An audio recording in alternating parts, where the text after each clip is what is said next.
आता झंडा वाला इधर हो जा।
बैठ जाओ सर।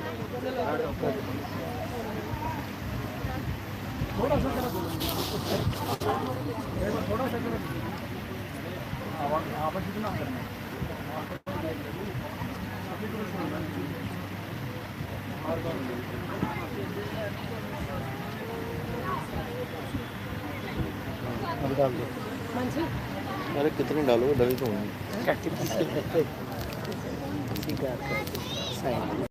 सतनाम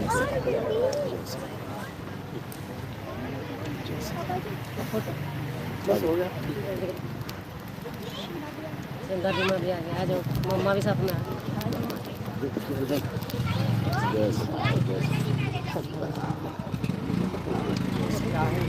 फोटो सामने देखी थी। बैठ जाओ।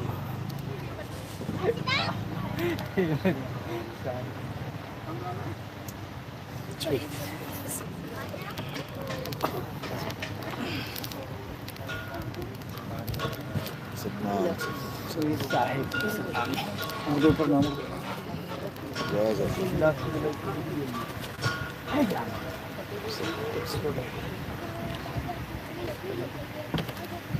सतनाम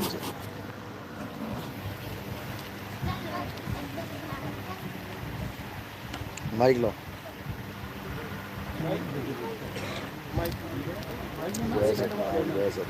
ठीक हो? कहाँ से? अच्छा, हाँ हाँ ठीक है। हाँ सब ठीक है। हाथ वाला दो।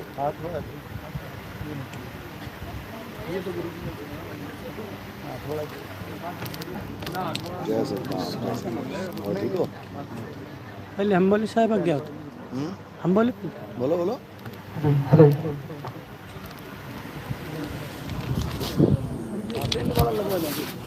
हाथ वाले लो। हाथ वाला हाथ तंग हो जाएगा।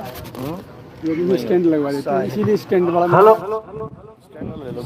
स्टैंड वाला ले लो, जैसे मर्जी। हेलो हाथ परेशान हो जाएंगे आपके। स्टैंड वाला दे दो। हेलो बोल परमात्मा की बोल बंदी छोड़ कबीर साहेब की बोल सतगुरु किन साहेब की। जहाँ तक मेरी आवाज जारी हो, सभी ग्रामवासियों से, भगत भाइयों से ये निवेदन है कि सत्संग पंडाल में आए और सत्संग का लाभ लें। जहाँ तक मेरी आवाज जारी हो, सभी ग्रामवासियों से ये निवेदन है कि सत्संग पंडाल में आकर सत्संग का लाभ ले।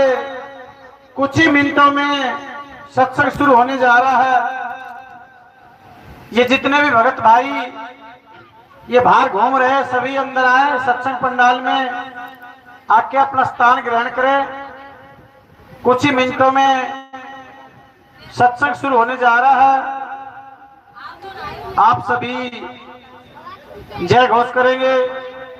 बोलिए परमपिता परमात्मा की, बोल बंदी छोड़ कबीर साहेब की, बोल शब्द भेदी शब्द पाठी सतगुरु नितिन साहेब की। आप सभी आगे की तरफ आए और अपना यथास्थान ग्रहण करें।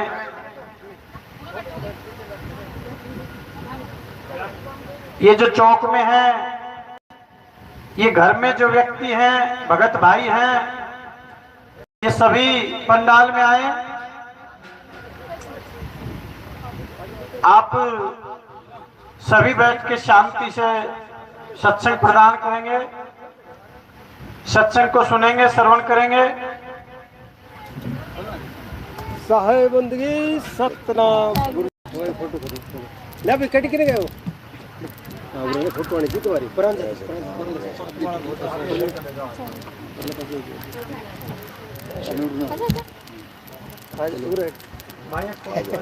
सतनाम। सभी सत्संग के अंदर आएंगे, हॉल में पधारेंगे। सभी बैठने का कष्ट करेंगे। सतवीर जी, जो भी आपके घर में चौक में है सभी को सत्संग में भेजो।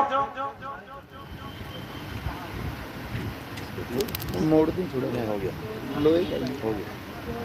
तो एक बार फिर से जय घोष करेंगे। बोले परमपिता परमात्मा की, बलवंती छोड़ कबीर साहेब की, पर पूर्ण सतगुरु नितिन साहेब की। प्रेमी सज्जनों, सतगुरु की प्यारी साथ संगत, बड़े ही भाग्य हमारे उदय हुए हैं जो हमारे यहाँ संत पधारे हैं, और संत का दर्शन बड़ा ही दुर्लभ बताया है। कहा है, संत समागम हरि कथा, तुलसी दुर्लभ दोय, और शुद्ध धारा लाक्ष्मी पापी घर भी होय। यानी कि संता का आवागमन, हरि की चर्चा कई बिरले घर ही होती है, और धन दौलत स्त्री पुत्र ये सब पापी के घर भी मिल जाता है। तो बड़े ही भाग्यशाली हम लोग हैं जो भयंकर कली काल में पूर्ण सच्चे सतगुरु की सच्चे संत की शरण में हम बैठे हुए हैं। इनके विचारों को सुनने को मिलेगा। अब हम जो भक्ति करते आ रहे लगातार, वो पवित्र ज्ञान की भक्ति कहलाती है। जैसे कि कोई नाम जाप करना, कोई हवन करना, कोई व्रत करना, कोई पूजा पाठ करना, कोई भी पीर पैगंबर औलिया की भक्ति करना, वो सभी देही ज्ञान पवित्र ज्ञान कहलाती है। आज हम मूल ज्ञान के बारे में और सच्ची भक्ति के बारे में जानेंगे। आखिर वो सच्ची भक्ति क्या है जिसके तलाश में हम जन्म जन्मांतर भटकते आ रहे हैं। आज तक हमारी मुक्ति नहीं हुई। कारण क्या कि सत भक्ति नहीं मिली, सच्चा महान पुरुष नहीं मिला, सच्चा गुरु नहीं मिला। अब यही घड़ी यही वेला रे साधो, यही घड़ी यही वेला रे, यही घड़ी है यही वेला है। मुक्ति पाने के लिए हमें सच्चे संत की तलाश करनी है, और जो सच्चे संत की तलाश करेगा उसको अवश्य ही सच्चा संत मिलेगा। आपके सामने जो छवि बैठी है, संत मूर्ति धर्म मूर्ति जो आपके समक्ष सतगुरु नितिन साहब बैठे हैं, इन्होंने पूरे विश्व में मूल ज्ञान का डंका बजा रखा है। ये गांव गांव शहर शहर गली गली जाकर के अपने सत्य नाम का परचम फहरा रहे हैं, अपने सत्य नाम का झंडा लहरा रहे हैं। तो आप सभी इनके आज विचारों को सुनेंगे और सख्त भक्ति के बारे में हम जानेंगे।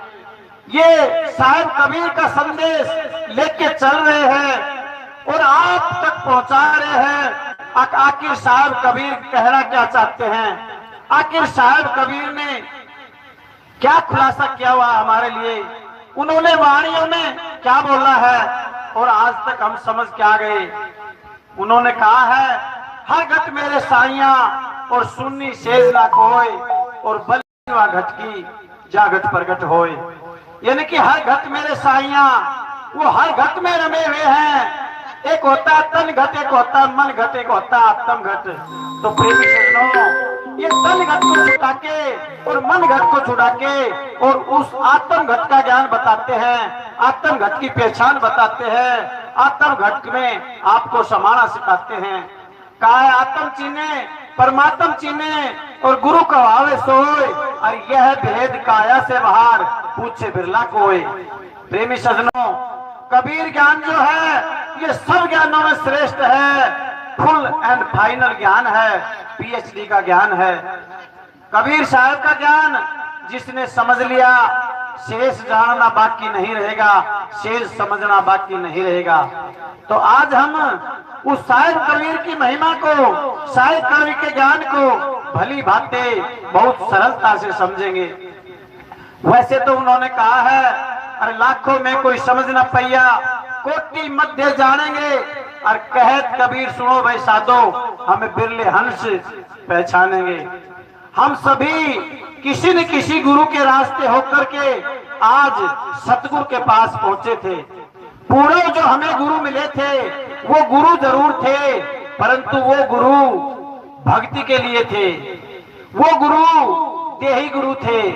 आज जब उनके रास्ते में चलते चलते और जब हमें मिला कि पूर्ण सतगुरु ऐसा होता है जो काया से परे, जो आत्म घट का बारे में बताए, जो आत्मा और परमात्मा को एक कर दे, जो परमात्मा के बारे में इस सूरत को समा दे, जो शब्द में सुरती को लगा दे और भेद बता दे, उसको पूर्ण सतगुरु कहते हैं। प्रेमी सज्जनों, पहले जब भी हम गुरु जी के पास थे तो हमने ज्ञान को अच्छी से समझा, और जब नितिन साहब का हमारे सामने जब सत्संग आया तो मानो कि आश्चर्य होने लगा। मैं अपनी बात बता रहा हूं, मेरा नाम कालू दास है, गांव झाबुआ है। मैं पिछले 21 साल से श्री सतपाल जी महाराज के चरणों की भक्ति करते हुए अपनी साधना में रत था, जो कि देही ज्ञान था। अपने आप में बिल्कुल समर्पण था और यही सोच समझ के लगा हुआ था कि ये पूर्ण ज्ञान है।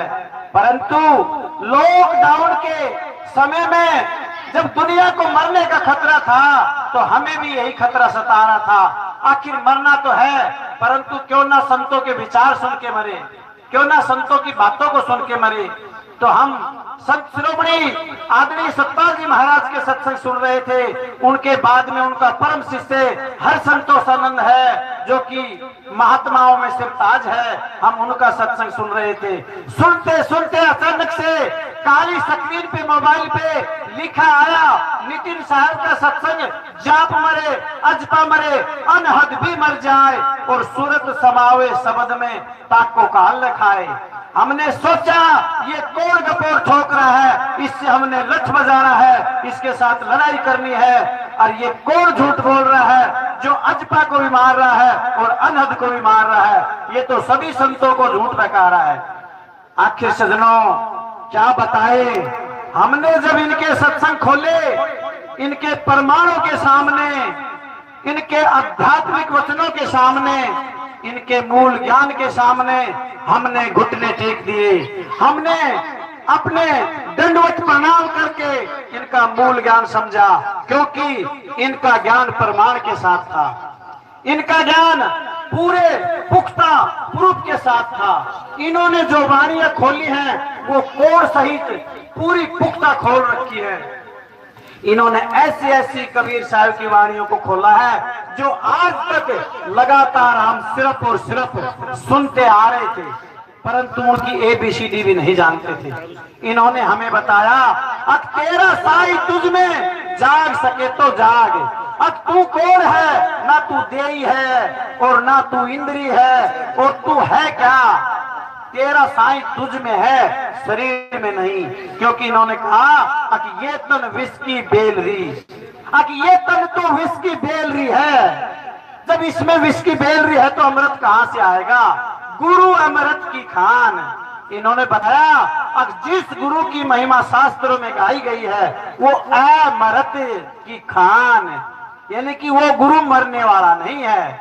जो गुरु मर जाए वो गुरु नहीं है, वो एक आम इंसान, एक जीव है। परंतु गुरु अमृत की खान, जो शास्त्रों में गुरु की महिमा चढ़ा बढ़ा के गाई है, जो गोविंद से भी बड़ा बताया है। प्रेमी सज्जनों, सतगुरु नितिन साहब ने खोल के बताया है कि वो आत्म देव है, वो सब देवों का देव आत्म देव है। उसकी महिमा शास्त्रों में वर्णित है गुरु के रूप में। कहा है गुरु नाम है ज्ञान का और शिष्य सीख ले सोए, और ज्ञान मर्यादा जाने बिना गुरु शिष्य ना होए। इन्होंने ज्ञान की परिभाषा बड़े ही खुले शब्दों में समझाई है। कबीर साहब के जो शब्दों को पकड़ लेगा, जो भावों को पकड़ लेगा, और जो अनमोल वाणियों को नितिन साहब के द्वारा खोली हुईयों को पकड़ लेगा, तो मानो इसी मनुष्य शरीर में कल्याण हो जाएगा, मोक्ष हो जाएगा। तो नितिन साहब के सामने बोलना सूर्य को दीपक दिखाने के बराबर होगा। तो मैं बहुत ही रूपरेखा बनाने के लिए आपके समक्ष कालूदास को आप सुन रहे थे। अब हमारे बीच में पूर्ण सबद भेदी सबद पार की सतगुरु नितिन साहब अपने विचार रखेंगे। आप एक एक बात को ध्यान में रखते हुए अपने सूरत को सारे जहां से हटा के इनके विचारों में लगाए, ताकि आपके सारा महकमा, सारी बातें, सारा ज्ञान समझ में आए और अपना इसी जीवन में कल्याण करे। बोल सतगुरु नितिन साहेब की, बोल बंदी छोड़ कबीर साहेब की, बोल परमपिता परमात्मा की।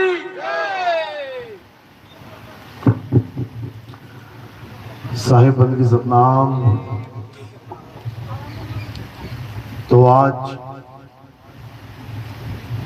भिवानी में ये मूल ज्ञान का सत्संग होने जा रहा है। बहुत बड़े भाग हैं उन जीवों के जो अपने पूरे जीवन काल में एक बार भी इस मूल ज्ञान को सुन पाते हैं, और उससे भी बड़े भाग हैं उन जीवों के जो इस मूल ज्ञान को थोड़ा सा भी समझ पाते हैं। क्योंकि सुनना आसान है, आए बैठे घंटा 2 घंटा सुन के चले गए, लेकिन इस ज्ञान को समझना बहुत मुश्किल है। ये ज्ञान जल्दी समझ में नहीं आता।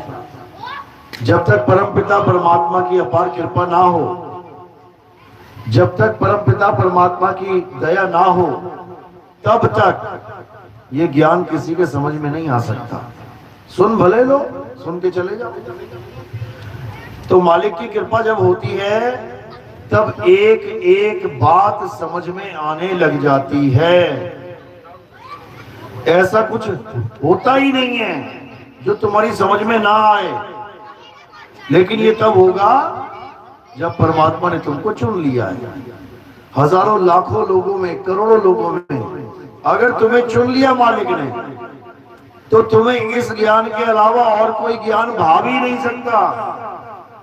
ये ऐसा ज्ञान है, नाम महारस मीठा संतो, नाम महारस मीठा। तुम्हें चाय दूध मीठी करके पिला दी जाए, पी रहे हो, आनंद आ रहा है। बीच में अगर एक रसगुल्ला खिला दिया जाए ना, उसके बाद चाय बेस्वाद हो जाती है, फिर ना पता लगता है कि चाय पिएगी कैसी है, पानी रह जाता है फिर मुंह में। ये तब होता है जब वो महारस मीठा नाम, जब ये आपके जीवन में आ जाता है। तो आज इसी मूल ज्ञान को समझेंगे, जिसे समझने में बड़े बड़े ऋषि मुनि, बड़े बड़े पीर पैगंबर औलिया ये फेल हो गए, ये समझ नहीं पाए और अपना जीवन ऐसे ही बिता के चले गए। तो आज परमात्मा से अरदास करेंगे कि ये आवाज जहां तक जा रही है, हर जीव का कल्याण हो, हर जीव को ये ज्ञान समझ में आए और इसी जन्म में अपना जन्म मरण का रोग खत्म करके ये जीव सदा सदा के लिए मुक्त हो जाए। तो सत्संग शुरू करने से पहले परमात्मा के नाम पे जयकारा लगाएंगे। बोलिए परमपिता परमात्मा की, सतगुरु बंदी छोड़ साहेब की, सतगुरु मदनपति साहेब की, दीवार जौहरपति साहेब की, सभी संतों की, सतगुरु राम सेवक साहिब की, सतगुरु वैरागपति साहेब की, सभी संतों की, सभी भक्तों की, इस गांव नगर बस्ती की, कलीनापुर धाम की, सत्संग कराने वालों की, इनके माता पिता गोपाल की, सकल हंस को बंदगी, साहेब बंदगी सतनाम। तो कबीर साहब समझा रहे हैं कि जब से ये जीव इस भवसागर में आया है, तब से आज तक ये निकल नहीं पाया। इसी मिट्टी के संसार में, इसी मिट्टी के घरों में रहते रहते जन्मों जन्म बिता दिए, युगों युग बीत गए, अनंतों चौकड़ी युग बीत गए। आज भी ये यही धक्के खा रहा है, आज भी ये मिट्टी के पीछे लड़ाई कर रहा है। ये मेरी जमीन, वो तेरी जमीन, उतनी मेरी जमीन, उतनी तेरी जमीन, ये मेरा घर, ये तेरा घर। मिट्टी की लड़ाई है सारी, मिट्टी का संसार, मिट्टी का पुतला, और मिट्टी में ही लड़ मर रहा है। ये भूल गया है कि हम कौन हैं, कहां से आए हैं और कहां जाना है, ये भूल चुका है। इसको मां के गर्भ तक का समय याद नहीं रहा कि कैसे मां के गर्भ में उल्टा लटका था। माया ने भुला दिया। जब इसी जन्म में जो गर्भ जून मिली है वो भुला दिया, तो पिछले जन्म कहां याद रहेंगे। इसीलिए हमें याद नहीं रहता कि हम कितने पुराने हैं, कितने जन्म बीत गए हमारे यही धक्के खाते, और हम ये सोच के बैठे हैं कि नहीं, ये हमारा पहला जन्म है, पहली बार संसार में आए हैं। पता नहीं कितने बड़े बड़े महलों में रह के राजा बन के वहां मौत आई, उसके बाद भिखारी बन के उसी महल के बाहर भीख मांगते जन्म बीत गए। कोई गिनती मिनती नहीं है। कितनी बार 184 में चले गए, कोई गिनती मिनती नहीं है। समझ लो, संतों की वाणी समझा रही है। कई जन्म भय कीट पतंगा, कई जन्म गजमीन कुरंगा। इतने जन्म बीत गए, इतने जन्म बीत गए कि तुम हिसाब भी नहीं लगा सकते। तुम्हारी जीरो खत्म हो जाएंगी लगाते लगाते हिसाब। लेकिन अब क्या करना है, अब हमें वो जानना है जिसको जानने के बाद हमें और कुछ जानना शेष नहीं रह जाता। वो जानना है, और उसे क्या कहते हैं, उसे परम सत्य कहते हैं। परम सत्य यानी उसके अलावा और कुछ जानना शेष ही नहीं रह जाएगा। अब वो परम सत्य है क्या, अब ये जानना बाकी है। इतना तो पता लग गया सबको कि सत्य ही है जो कुछ भी है, सत्य के अलावा सब झूठ है। सत्य को ही पाना है। महात्मा बुद्ध जैसे जब घर बार छोड़ के चले गए, बीवी बच्चे को, माता पिता को सोता छोड़ के चले गए, कहां चले गए, जंगल में चले गए। जब जंगल से वापस लौटे अपनी पत्नी के पास, तो पत्नी ने पूछा क्यों चले गए थे, हमें सोता छोड़ के। तो क्या बोले महात्मा बुद्ध, सत्य की खोज में। यानी इतना तो पता लग गया था कि सत्य को खोजना है। तो वो बोली क्या सत्य जंगल में मिलता, सत्य तो तुम्हारे पास है।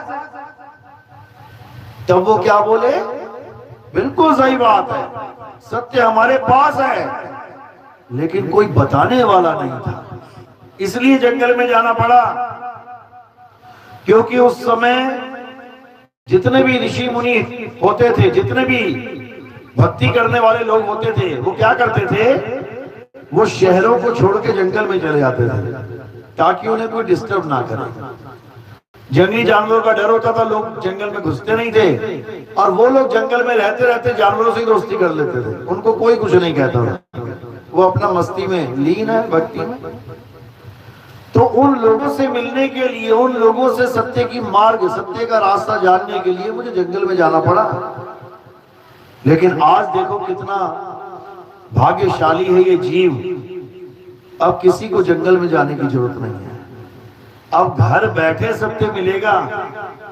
ये जो हाथ में मोबाइल पकड़ा हुआ है ना, ये पूरा जंगल है। इस जंगल में एक बार तुम घुस गए तो पता नहीं क्या क्या है इसके अंदर, और जो तुम्हें चाहिए वो सामने पेश कर दिया जाएगा। तुम बोलो तो सही चाहिए क्या, जो तुमने बोल दिया वही सामने लाके खड़ा कर दिया जाएगा। ये ऐसी चीज है तुम्हारे हाथ में, समझो। जैसे कल्प वृक्ष होता है ना, जो मांगोगे मिल जाएगा, ये कल्प वृक्ष ही समझ लो। तो जब घर बैठे हमें पता लग गया कि सत्य क्या है, तो उसे प्राप्त करने में देरी नहीं करनी चाहिए, क्योंकि एक पल का भरोसा नहीं कब क्या हो जाए। आज तुम जिंदा घूम रहे हो, तो आज ही तुम्हारी मृत्यु आ जाए, कोई गारंटी नहीं है। क्योंकि मौत कभी समय देख के, मौत कभी उम्र देख के, मौत कभी अवस्था देख के नहीं आती। यहाँ हट्टे कट्टे बंदे अटैक हो जाते हैं। अभी देखो हमारा पिछले हफ्ते बॉडी बिल्डर हमारा देश का विदेशों तक पहुंच है, विदेशों तक नाम है, अटैक से मर गया। क्योंकि सबके साथ ऐसा होना है। किसी की भी मृत्यु ये निश्चित नहीं है कि कब आएगी, कभी भी आ सकती है। इसलिए क्या करना है, अब सत्य को जानना है। तो सत्य क्या है, कबीर साहब समझा रहे हैं कि सत्य ही वो परम तत्व है जिसको पाने के बाद आपका जन्म मरण का रोग खत्म हो जाएगा। सत्य कोई नाम नहीं है कि जपने के बाद तुम्हारा जन्म मरण का रोग खत्म होगा। पानी की तरह सत्य एक तत्व है। पानी पीने से गला गीला होगा, पानी पानी जपने से गीला गला नहीं होगा। लेकिन यहां पर लोग सत्य नाम को समझ नहीं पा रहे हैं। सत्य नाम एक वस्तु है, सौदा कर भाई, वो नाम नहीं है। कोई ओम सोहम को सतनाम बना के बैठा है, कोई अकेला सोहम सोहम को सतनाम बना के बैठा है, कोई सतनाम सतनाम ही जपने में लग गया। ये सब माया जाल है, सब 52 अक्षरों का खेल है। असली सतनाम क्या है, असली सतनाम तुम्हारा स्वरूप है।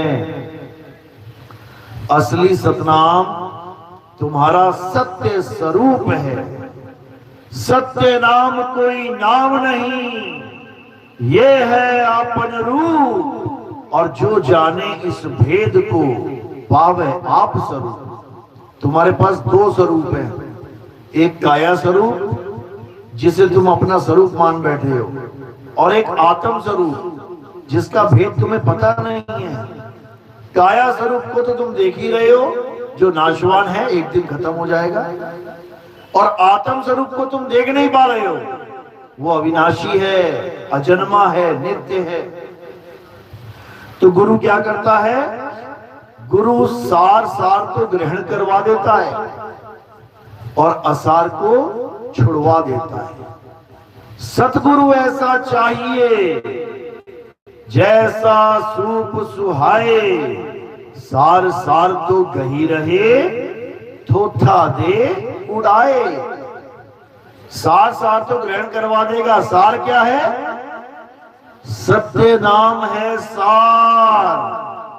बूझो संत विवेक करी, उतरो भवजल पार।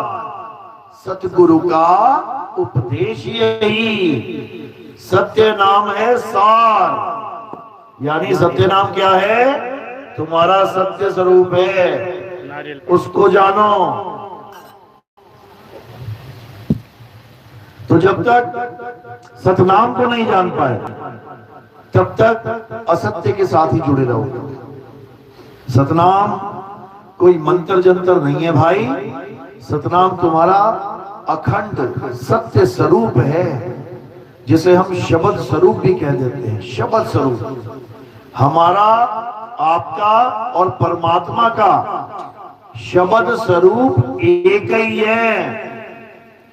कबीर साहब समझा रहे हैं जीवों को, शब्द हमारा तू शब्द का, सुन मत जा सरक, और जो चाहे निज रूप को तो शब्द ही ले परख। कहते हैं अगर अपने स्वरूप को जानना चाहता है तो शब्द की परख कर। वो शब्द मत पकड़ लेना जो 52 अक्षरों के द्वारा बनाए जाते हैं, जिसको इंसान बनाता है।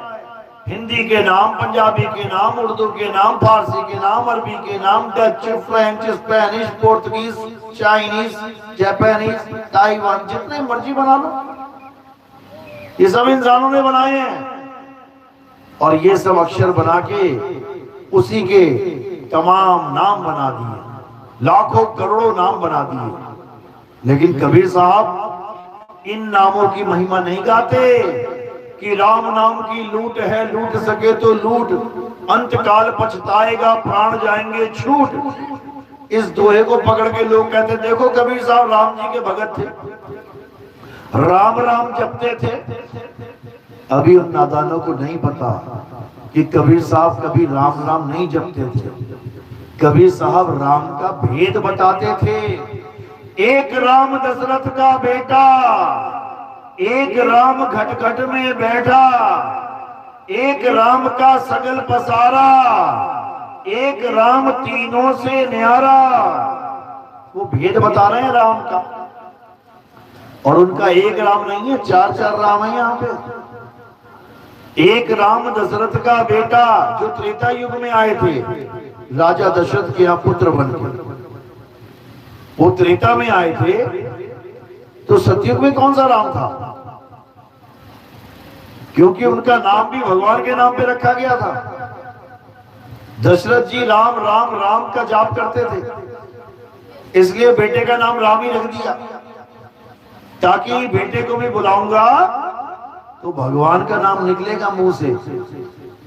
हमारे बड़े बुजुर्ग भी अपने बच्चों का नाम भगवानों के नाम पे रखते थे। नारायण दास, राम अवतार, लक्ष्मण, ऐसे नाम रखते थे कि बेटे को भी बुलाएंगे, चलो भगवान का नाम निकल गया मुंह से। लेकिन बेटा ही नालायक निकल जाए फिर मुश्किल हो जाता था उसको डांटना। तो एक राम दशरथ का बेटा यानी काया राम, जिसको देख के हम पहचानते हैं कि ये दशरथ के बेटे हैं, ये उसके बेटे हैं, ये उसका बेटा है, ये उसका बेटा है। एक राम दशरथ का बेटा, एक राम घट घट में बैठा। ये कौन है? ये जीव आत्मा, जीव राम है। ये घट घट में विराजमान है। हमारे घट में हमारा जीव, तुम्हारे घट में तुम्हारा जीव। हर घट में ये जीव विराजमान है। यही काया को चला रहा है। एक राम दशरथ का बेटा, एक राम घट घट में बैठा, एक राम का सगल पसारा। ये जितना पसारा तुम्हें दिख रहा है, ये तीसरे राम का पसारा है। तुम्हारे बीवी, तुम्हारे बच्चे, तुम्हारे पोते पोते, किसने डाला ये पसारा? मन राम ने।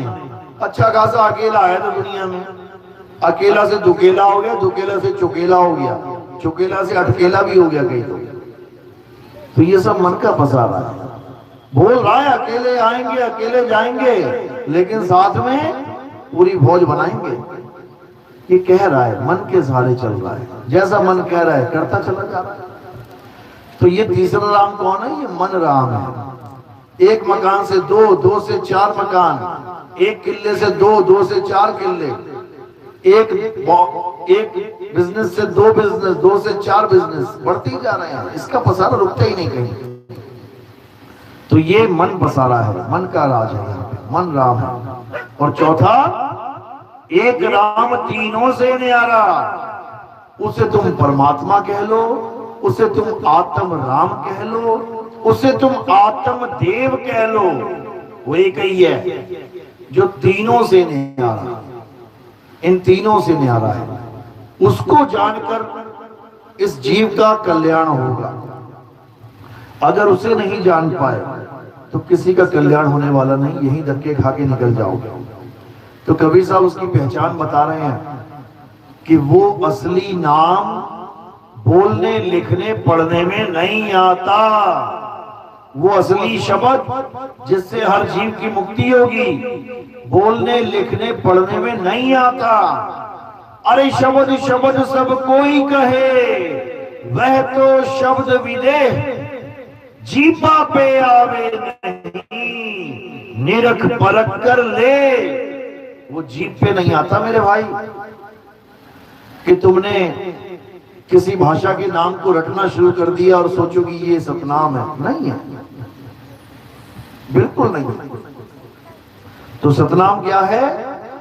सतनाम तुम्हारा आत्म स्वरूप है, शुद्ध चैतन्य स्वरूप है, जिसकी महिमा सब संतों ने गाई है। और नकली ये काया स्वरूप इसका खंडन किया है। अरे देही को सतगुरु कहे, ये है धूधर ज्ञान। और चार दाग आवे नहीं, वाह को सतगुरु जान। कर दिया ना खंडन। और ये जितने भी देही गुरु वाले बैठे हैं, ये सोच रहे हैं कि हमारे पास पूरा ज्ञान है। धूंधर ज्ञान है ये, नकली ज्ञान। क्यों? क्योंकि देही एक दिन नाश हो जाएगी। देही अमृत नहीं, विष का कुंड है। नहीं समझ में आ रहा अभी इन लोग को। अरे ये तन विष की बेलरी, गुरु अमृत की खान। गुरु अमृत की खान है, ये विष की बेलरी नहीं है कि 9 द्वार नहो झरझर गिर रहे हैं, बह रहे हैं। ये विष की खान है। शीश दिए जो गुरु मिले तो भी सस्ता जान। कहते हैं अगर सिर भी कटाना पड़ गया ना और गुरु मिल जाए, यानी अमृत की खान मिल जाए, तो बहुत सस्ते में प्राप्ति हो गई, समझ लेना। क्योंकि यहां पर जन्मों जन्मों सिर कटेंगे, जन्मों जन्मों। अगर गुरु नहीं मिला तो बार बार मरना पड़ेगा।